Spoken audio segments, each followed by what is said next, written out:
लोकसभा चुनाव के नतीजे आने के बाद भले ही एनडीए सरकार बनाने जा रही हो, लेकिन असली जश्न तो इंडिया ब्लॉक मना रहा है। 9 जून को नरेंद्र मोदी प्रधानमंत्री के रूप में तीसरी बार शपथ लेने वाले हैं और राष्ट्रीय जनतांत्रिक गठबंधन यानी एनडीए की तीसरी बार सरकार बन जाएगी। लेकिन इसके साथ ही ये सवाल खड़ा हो जाता है कि अगला नेता प्रतिपक्ष कौन होगा। कायदे से तो राहुल गांधी को होना चाहिए, क्योंकि उन्होंने विपक्ष को एक करने में बड़ी भूमिका निभाई है। अब सभी की नजर गांधी परिवार पर टिकी हुई है, जिसे 2014 और 2019 में बुरी तरह से शिकस्त का सामना करना पड़ा था। दोनों ही मौकों पर कांग्रेस को विपक्ष का नेता यानी लीडर ऑफ अपोजिशन होने लायक भी सीटें नहीं मिली थी।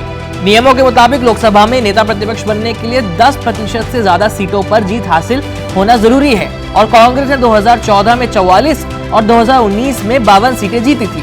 कांग्रेस अध्यक्ष मल्लिकार्जुन खड़गे पहले से ही राज्यसभा में विपक्ष के नेता हैं।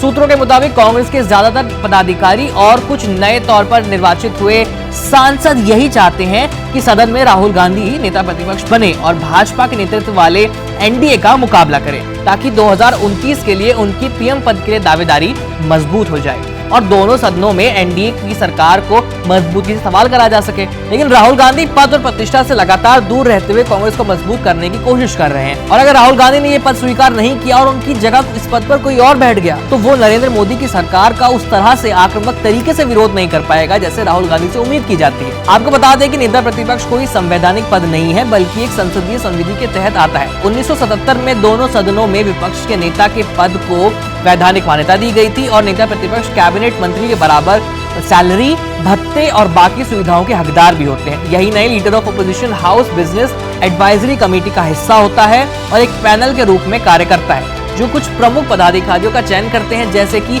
सीबीआई के डायरेक्टर, एनएचआरसी के डायरेक्टर और लोकपाल। दिलचस्प बात यह है कि नेता प्रतिपक्ष की इस भूमिका में प्रधानमंत्री और लोकसभा के अध्यक्ष के साथ बहुत ही करीबी और नियमित रूप से बातचीत होती रहती है। तो क्या राहुल गांधी और नरेंद्र मोदी डेली नोट्स बनाने, हाथ मिलाने के साथ साथ चाय और कॉफी पीने में सहज होंगे? ये तो समय ही बताएगा। इस खबर में इतना ही। मेरा नाम है आयुष, देखते रहिए एबीपी लाइव। धन्यवाद।